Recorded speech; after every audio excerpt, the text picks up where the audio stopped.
Assalamualaikum warahmatullahi wabarakatuh. Bertemu lagi dengan saya Lulu Karin Pristia dari Prodi Akuntansi 2019 Universitas Negeri Semarang dengan NIM 72114191185. Nah, di sini saya akan berbagi materi tentang Sistem Informasi Manajemen bab 9 yaitu keamanan informasi.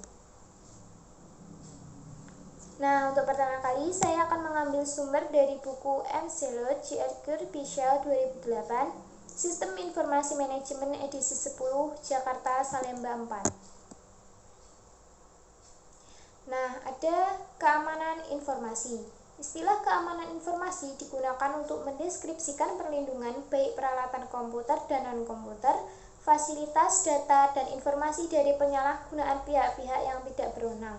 Definisi yang luas ini mencakup peralatan seperti mesin fotokopi, mesin fax, semua jenis media termasuk dokumen kertas. Nah, selanjutnya ada tujuan keamanan informasi. Ada kerahasiaan. Perusahaan berusaha untuk melindungi data dan informasinya dari pengungkapan kepada orang-orang yang tidak berwenang. Yang kedua ada ketersediaan. Tujuan dari infrastruktur informasi perusahaan adalah menyediakan data dan informasi sedia bagi pihak-pihak yang memiliki wewenang untuk menggunakannya. Tujuan ini penting khususnya bagi sistem berorientasi informasi seperti sistem informasi sumber daya manusia dan sistem informasi eksekutif. Nah, yang ketiga ada integritas. Semua sistem informasi harus memberikan presentasi akurat dan sistem fisik yang disediakannya. Nah, selanjutnya ada ancaman. Yang pertama ada ancaman keamanan informasi, dan yang kedua ada ancaman internal dan eksternal. Bisa dilihat. Nah, selanjutnya ada jenis ancaman. Ada virus, adalah program komputer yang dapat mereplikasi dirinya sendiri dan dapat diamati oleh si pengguna dan menempelkan salinan dirinya pada program-program dan boot sektor lain. Lalu ada worm atau cacing, tidak dapat mereplikasi dirinya sendiri dalam sistem, tapi dapat menyebarkan salinannya melalui email. Lalu ada Trojan horse atau kuda Troya, tidak dapat mereplikasi ataupun mendistribusikan dirinya sendiri. Si pengguna menyebarkan sebagai suatu perangkat. Ada adware, memunculkan pesan iklan yang mengganggu. Ada spyware, mengumpulkan data dari mesin pengguna. Nah, selanjutnya ada risiko.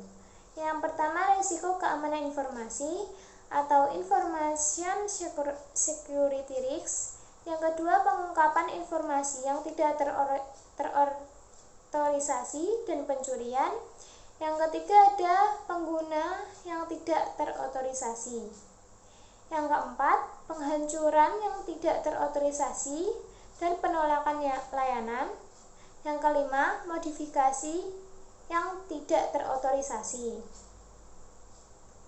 Nah, selanjutnya ada persoalan dari e-commerce. Yang pertama, kartu kredit sekali pakai. Yang kedua, praktik keamanan yang diwajibkan oleh Visa. Nah, selanjutnya ada manajemen risiko. Diidentifikasi sebagai satu dari dua strategi untuk mencapai keamanan informasi. Terdiri atas 4 langkah, yaitu yang pertama, identifikasi aset bisnis yang harus dilindungi dari risiko. Yang kedua, menyadari risikonya. Yang ketiga, menentukan tingkatan dampak pada perusahaan jika risiko benar-benar terjadi. Yang keempat, menganalisis kelemahan perusahaan tersebut. Lalu, kebijakan keamanan informasi. Ada 5 fase implementasi kebijakan keamanan. Fase 1, inisiasi proyek. Fase 2, penyusunan kebijakan. Fase 3, konsultasi dan kebijakan. Fase 4, kesadaran edukasi. Dan fase 5, penyebarluasan kebijakan. Nah, selanjutnya ada pengendalian.